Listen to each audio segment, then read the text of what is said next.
ભરેલા મરચાં બનાવીને તૈયાર કરીશું। ભરેલા મરચાં માટે 250 ગ્રામ મોટા મરચાં લીધા છે મેં, જેના બીજ છે એ વચ્ચે કાપો કરી અને કાઢી લેવાના છે।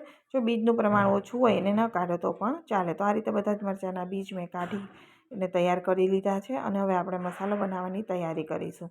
તો ગેસ ઉપર પેન રાખી દઈશું અને પેનની અંદર 1 ચમચી તેલ નાખી અને અડધો કપ ચણાનો લોટ યાની કે બેસન નાખી દેવાનો અને એને શેકી લેવાનો। કલર ચેન્જ થાય, સુગંધ ખૂબ સરસ આવે ત્યાં સુધી શેકવાનો। ત્યાર પછી આપણે એક બોલની અંદર કે પ્લેટની અંદર કાઢી લેવાનો છે।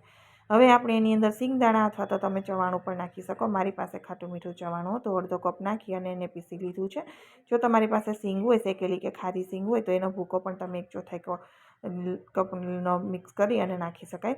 સ્વાદ પ્રમાણે મીઠું નાખીશું, ચપટી હિંગ, ધાણા જીરું, લાલ મરચું તમને પસંદ હોય તો કાશ્મીરી મરચું નાખી દેવાનું। ધાણા જીરું મેં અહીંયા 1.5 ચમચી નાખ્યું છે, 1 ચમચી સફેદ તલ નાખ્યા છે અને આમચૂર, ખટાશ માટે આમચૂરનો ઉપયોગ કર્યો છે અને લીલા ધાણા, જો તમને ખટાશમાં લીંબુનો રસ હોય તો એ પણ નાખી શકાય અથવા તો આમચૂર કોઈ પણ ચાલે। મોણ માટે તેલ 1 ચમચી જ નાખીશું, વધારે નહીં। હળદર પાછળથી નાખી છે અને દળેલી ખાંડ નાખી છે। હવે બધા જ મસાલાને એકદમ ટેસ્ટ કરી લેવાનો, પછી ભરી લેવાના મરચાંની અંદર। એકદમ સરસ રીતે મરચાં ભરી લઈશું અને થોડો મરચાંનો મસાલો છે એ બચાવવાનો છે, જેનો ઉપરથી નાખીશું તો મરચાં છે એ શાકની જરૂર નહીં પડે એવા બનીને તૈયાર થશે। હવે 2 ચમચી જેટલું તેલ નાખી, તેલ ગરમ થાય એટલે રાઈ નાખી દેવાની।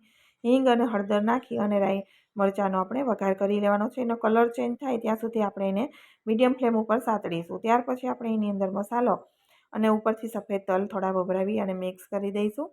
તો મરચાં છે એ થોડા બનાવવાની રીત અલગ છે, એ રીતે તમે બનાવશો તો તમારો ટેસ્ટ બહુ જ સરસ એવો આવશે। અને મરચાંનો જ્યારે મસાલો બનાવ્યો એમાં પણ મેં 1 ચમચી પાણી નાખીને મિક્સ કરી દીધું હતું। હવે મસાલો મિક્સ કરી અને ઉપરથી ફરી 3 થી 4 ચમચી પાણી નાખી ગેસની ફ્લેમ લો કરી કવર કરી દેવાનું।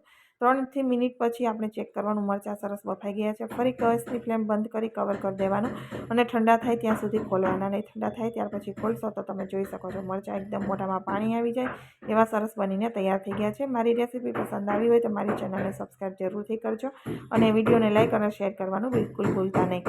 તો મોઢામાં પાણી આવી જાય એવા આપણા ભરેલા મરચાં તૈયાર થઈ ગયા છે। 2ની જગ્યાએ 4 રોટલી ખાઈ જશો આવા મરચાં બનાવશો ને તો એકદમ સરસ એવા બનીને તૈયાર થયા છે। તમે નજીકથી પણ બતાવી દઉં છું, એકવાર આ રીતે મરચાં બનાવીને ટ્રાય જરૂર કરજો, ખૂબ જ સરસ બનીને તૈયાર થશે। તૈયાર છે ભરેલા મરચાં।